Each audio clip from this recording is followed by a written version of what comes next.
I remember the exact moment I realized I had built the wrong life, not a bad life, not a failed life, the wrong one. I was sitting in a car, 11:47 at night, engine still running.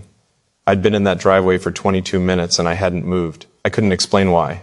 I just sat there, hands on the wheel, going nowhere, and I thought, this is what it feels like when everything looks right from the outside and something enormous is wrong on the inside. The house behind me was beautiful. I had made sure of that. The bank account had a number in it I used to whisper to myself like a prayer when I was 23 and broke and terrified.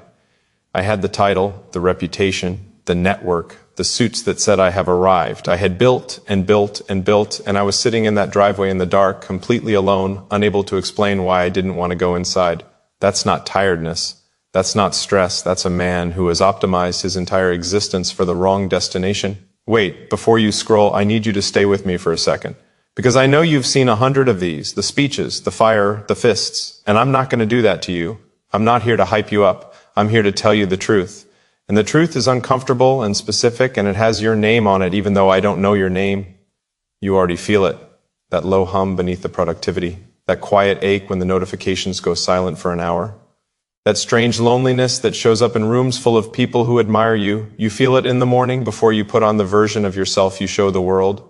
You feel it late at night when the performance is over and there's nothing left to perform for. You already know something is missing. You've known for a while. And the terrifying thing isn't that you don't know what it is. The terrifying thing is that some part of you does know, and you've been deliberately, carefully, industriously staying too busy to look at it. I built a schedule so full there was no room for silence. I built a calendar so dense there was no space for grief. I built a life so structured there was no possibility of sitting still long enough to feel what I was actually feeling. I thought that was discipline. I thought that was strength. I called it high performance. Here's what I learned. It was hiding, extraordinarily well-organized hiding, six-figure hiding, admired hiding. But hiding all the same. Tell me something. When was the last time someone asked you how you were and you told them the truth? Not the performed truth, not the I'm good, just busy, things are great, yeah, it's a lot, but I love it truth. The real truth, the quiet, embarrassing, unpolished truth that lives in your chest at 2 a.m. when the armor comes off. When was the last time you let anyone see that? Most of us, and I mean men especially, though this isn't only for men, most of us were taught, not with words but with consequences, that being known was dangerous, that if people saw the unfinished version they'd leave, that love was conditional, that it had to be earned, that there was a performance required before belonging was allowed. I learned this early. I learned that the boy who was struggling got handled, the boy who was excelling got loved. I learned that my worth lived in what I could produce, what I could achieve, what I could demonstrate. And so I became extraordinary at producing, achieving, demonstrating. I became a machine of output, and I called it ambition. But here's the darker truth underneath that truth. I became terrified of being still, because still meant seen, and seen meant the possibility of being found wanting, and being found wanting was the oldest fear I had, older than any heartbreak, older than any failure. The fear that underneath all the achievement there was nothing, that if I stopped, if I slowed, if I let the noise die down, the silence would confirm it. You are nothing. So I never let the noise die down. I built systems, I built routines, I built productivity frameworks that would make a Fortune 500 executive jealous. I was up before dawn. I was optimizing sleep. I was tracking macros and measuring outputs and reading about the habits of extraordinary people and implementing all of it every single day with the discipline of a man who was deeply, privately afraid. I built walls and called them standards. I built distance and called it focus. I built unavailability and called it having a lot going on. And I was good at it. I want you to understand that. I wasn't failing. By every external measure, I was winning. The metrics were climbing. The respect was real. The opportunities kept coming. And every new win felt like a reprieve. Brief, insufficient, already fading before I could hold it. Because the thing I was really looking for couldn't be found in any achievement. You can't achieve your way out of emptiness. You can't optimize your way into meaning. You can't perform your way into love. These are things I had to learn the hard way. These are things I'm still learning. And I want to tell you about the moment the wall first cracked, not because it was dramatic, not because it was a movie moment, but because it was almost embarrassingly quiet. There was a woman, and I want to be careful here because this is not a story about her saving me. She didn't save me. She wasn't supposed to. What she did was something harder and rarer than saving. She stayed, not because I was performing well, not because I was impressive that day. She stayed through the version of me that came home exhausted and hollow and sat on the couch and said nothing and meant it. She stayed when I snapped and couldn't explain why. She stayed when I apologized badly and explained less. She stayed in the room when I wanted to disappear, not pressing, not fixing, just present. I didn't know what to do with that. Genuinely. I had no framework for it. The only love I'd been trained to trust was transactional. I produce, you approve, I perform, you stay, I succeed, you love me. And here was something that didn't fit the equation. Here was a person who was not going anywhere, not because of my output, but because of something more fundamental that I hadn't yet learned to offer or receive. It made me furious at first. Something that irrational should tell you everything. I pushed back. I gave her reasons to leave so the dynamic would make sense to me. I withheld. I stayed late. I picked fights about nothing so I could justify the emotional distance I had decided was safety. I was testing her the way people test things they're terrified of wanting. I was trying to discover the limit. I was trying to find where she'd stop. She didn't stop. And one night, this is the night I think about, she just said quietly with no dramatics, I see you.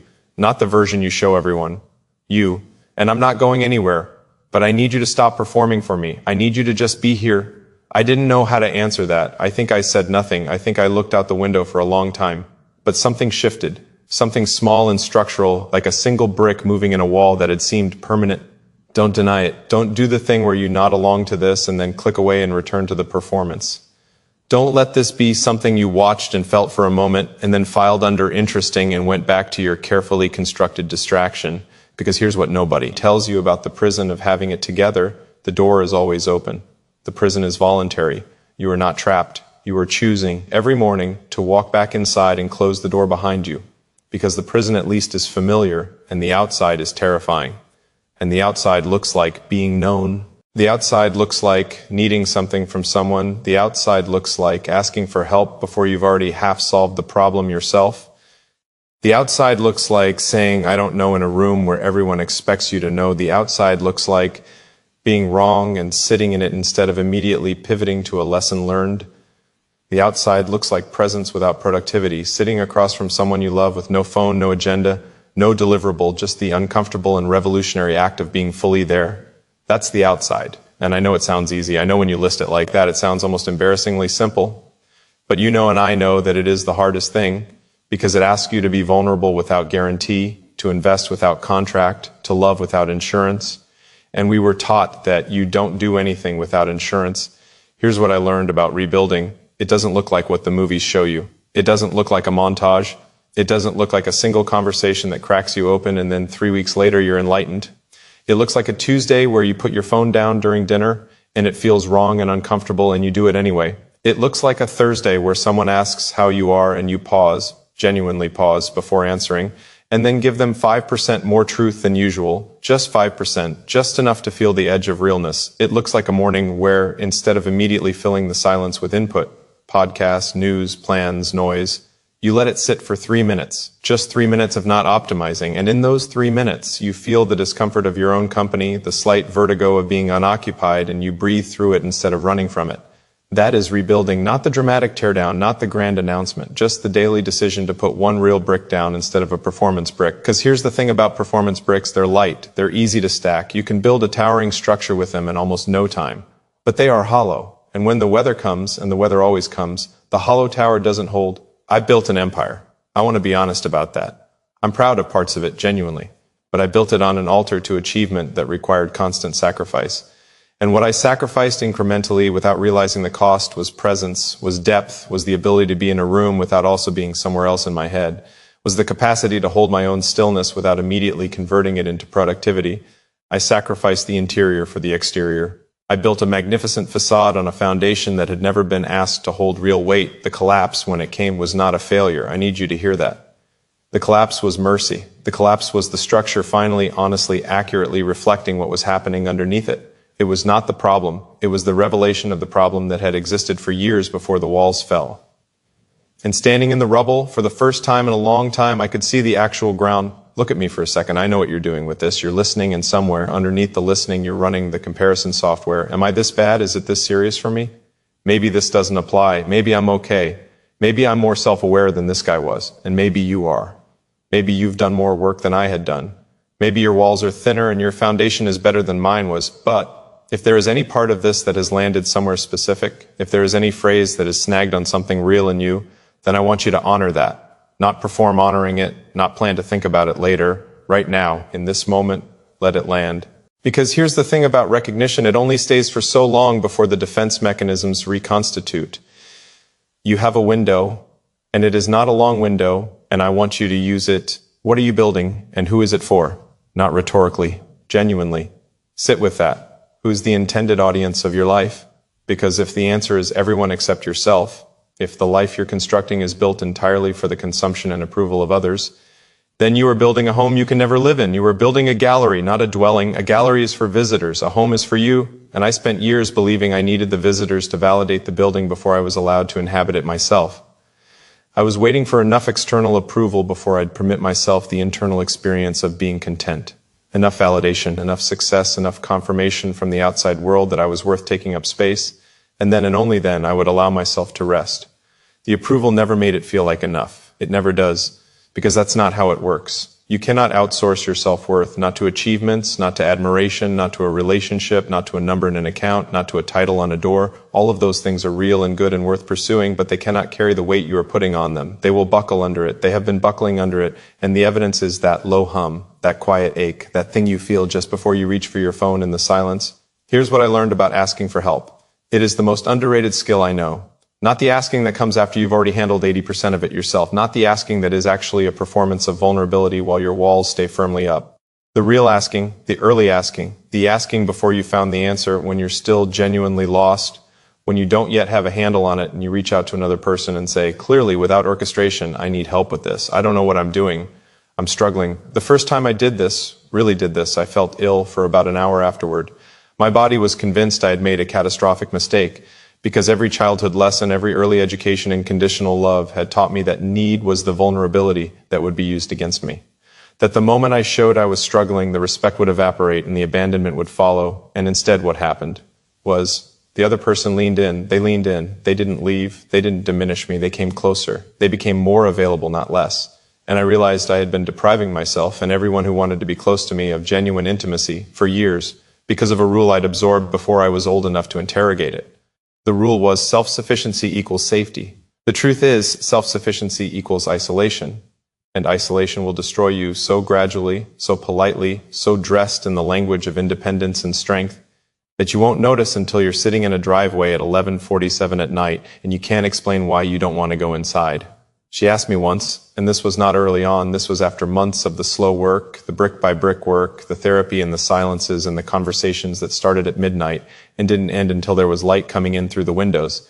She asked me, what does it feel like when you're just yourself? Not performing, not producing, just you. I didn't have an answer, and not because I was avoiding it, because I genuinely didn't know. I had been playing the character of myself for so long that I had lost the thread back to the original. The performance had been running continuously since approximately age 8 or 9 with no intermission, and I had forgotten that it was a performance. I thought it was my identity. I thought the productivity was me. I thought the ambition was me. I thought the self-sufficiency was me. Here's what I learned. Those things are real parts of me, but they are not all of me.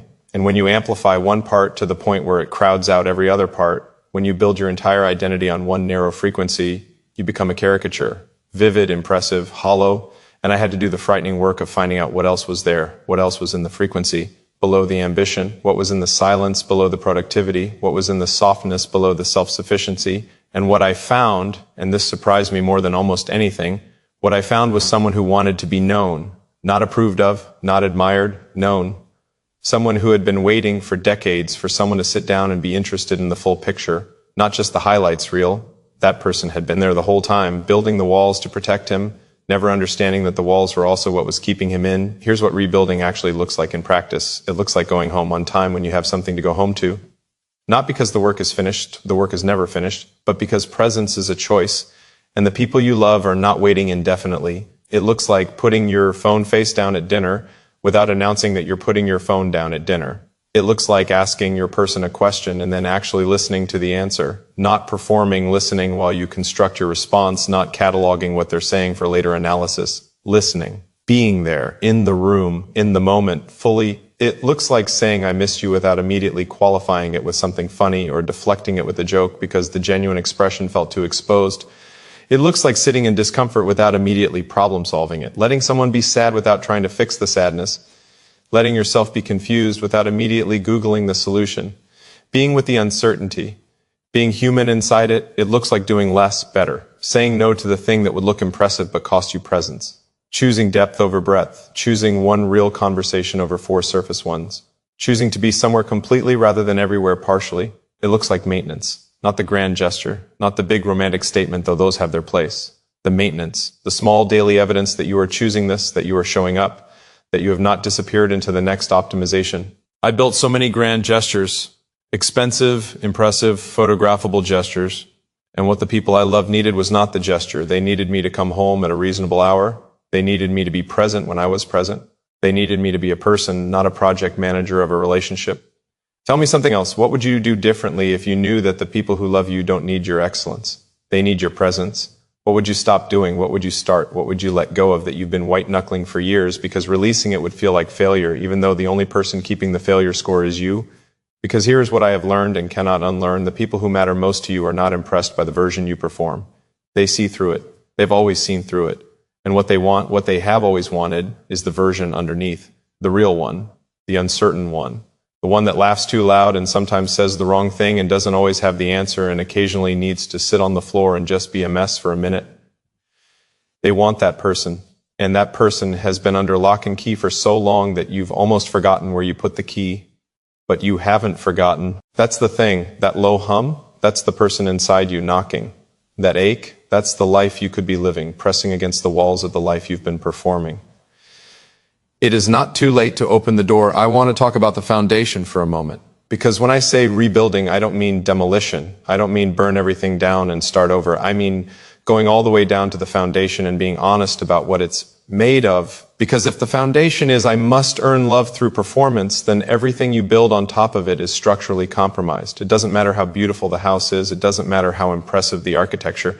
The foundation will transmit its lie through every single wall, and what you need, what I needed, is to go down there to the deep, uncomfortable bedrock of the belief system and replace the foundation brick by brick with something that can actually hold a life. A foundation that says I am enough without the performance, I am worthy of love without the demonstration, my presence is the contribution. My being here, fully here, is the offering. That is not a passive belief. That is not laziness dressed in therapeutic language. It is actually the hardest work I've ever done. Harder than anything I built in the external world, harder than any deal I closed or milestone I hit. Because it requires you to dismantle the architecture of your self-concept that you have been building since childhood. It requires you to hold simultaneously enormous compassion for the child who learned to perform to survive, and enormous clarity that the survival strategy is now killing you. It requires you to grieve quietly the years you spent in the performance, the intimacy you missed, the presence you were absent for, the person you might have been if you'd learned earlier that you were allowed to simply exist. Grief is part of rebuilding. Don't skip it. Don't convert it into a lesson too quickly. Sit in it long enough to honor it. Because that grief is also love. Love for what you lost, love for what you're capable of, love for the version of life that is still possible if you choose differently today. She never fixed me. I want to be clear about that because this story is not about what she did. It's about what her presence made possible, which is entirely different. She didn't carry me. She didn't rescue me from myself. She stood near me in the dark often enough that I began to trust the dark slightly less. She was honest when I asked her things, and sometimes when I didn't ask but needed to hear it anyway. She held space, and I know that phrase is overused. I know it sounds like therapy jargon, but I mean it literally. She made room. She made room in the relationship for me to be unfinished. She made room for me to be wrong. She made room for me to say, I don't know who I am underneath this. And she didn't panic, didn't fix, didn't recoil. She said something like, then let's find out. And that was enough. That was everything. You cannot do this work alone. I know that contradicts the whole story about self-sufficiency, but it doesn't. It confirms it. The work of becoming yourself is not solo work. It requires witnesses. It requires people who will sit across from you and see you clearly and stay. It requires community, therapy, mentors, friends who are not intimidated by your realness. It requires asking for what you need before you have engineered a way to not need it. We were not built for isolation. The self-sufficiency was always a wound wearing a costume. Look at me for a second. You're still here. And I want to acknowledge that because in the economy of attention, staying this long means something landed. Something in here has your name on it, and some quiet part of you recognized it and kept you from scrolling. That quiet part is the part that matters. That is not weakness. That is intelligence. That is the deepest part of you, the part that knows the score, the part that has been watching you perform for a long time and has been patiently, persistently, gently trying to get your attention, and now you have a choice. You've had this choice before and you've made it before, and that's okay. The choice is available again. It is always available again. That's the grace of it. Every single day the choice resets. Every morning you get to decide whether to walk back into the performance or to try imperfectly in some small specific way to be more real than yesterday. Not perfect, not transformed, just more real, 5% more present, 1% more honest. One conversation where you say the actual thing instead of the polished version of the actual thing. One moment where you put the phone down and look at someone you love and let the moment be enough. That is not small. I know it looks small. It is not small. Those are the bricks of a foundation that can hold weight. Those are the daily choices that build over time into something that isn't an empire. Empires are for impressing people who don't know you, but a home, a dwelling, a life you actually want to live inside of. Here's what I know now that I didn't know in that driveway. The emptiness was not the enemy. The emptiness was the invitation. The hollow feeling that drove me to stay in my car at midnight was not a sign that something had gone wrong. It was a sign that something needed to change, and it was giving me the discomfort required to finally make that change. The pain was the teacher, not the punishment. The collapse was not the problem. The collapse was the answer. Because on the other side of the collapse was something I hadn't let myself have in years. Quiet, real quiet. The kind of quiet that isn't filled with plans and targets and self-improvement projects. The quiet of a person who is, for the first time in a long time, in the same room as himself. I found in that quiet that I actually liked myself. Not the performance, not the resume. Myself. The person who gets nervous at parties and laughs at stupid things and occasionally cries at documentaries about animals and is deeply uncertain about whether he's doing any of this right. That person.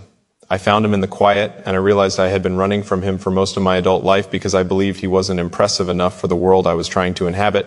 And the truth, the simple, radical, foundational truth, is that he was exactly enough. He always was. The running was the waste. The performance was the cost. And the return to myself, to presence, to honesty, to the people who loved me for what I actually was the wealth I had been chasing in all the wrong places. So here is my challenge to you, and I don't use the word challenge lightly. Tonight, not tomorrow, not next week, tonight, find one person who matters to you and tell them one true thing. Not a performance of vulnerability, a real one. Small is fine, imperfect is fine, awkward is fine. Tell them something that is actually true, something you've been carrying alone that doesn't need to be carried alone. And then, this is the harder part, stay in the room while they respond. Don't deflect, don't pivot, don't convert their care into a leadership lesson or an action item. Just let it land. Let someone's care for you actually arrive. See what happens. See what it feels like to be known, even slightly, even temporarily, even imperfectly. See if the world ends. See if the respect evaporates. See if what actually happens is, and I think you already suspect this, something that feels startlingly like relief, like coming home, not to a house, not to a building you're proud of but can't inhabit, to yourself. That's the home worth building. That's the foundation worth laying. And you can start today. Not with a dramatic gesture, not with a burning of ships or a TED talk about your transformation, with one true sentence, with 5% more presence, with a phone face down and eyes up in a question you actually care about the answer to, with the radical, courageous, ordinary act of being here, fully here, for the one life you have been given. Music fades. There's no going back. You already felt it. And that feeling, that low hum, that quiet pull, that thing that kept you here until the end, that's the beginning.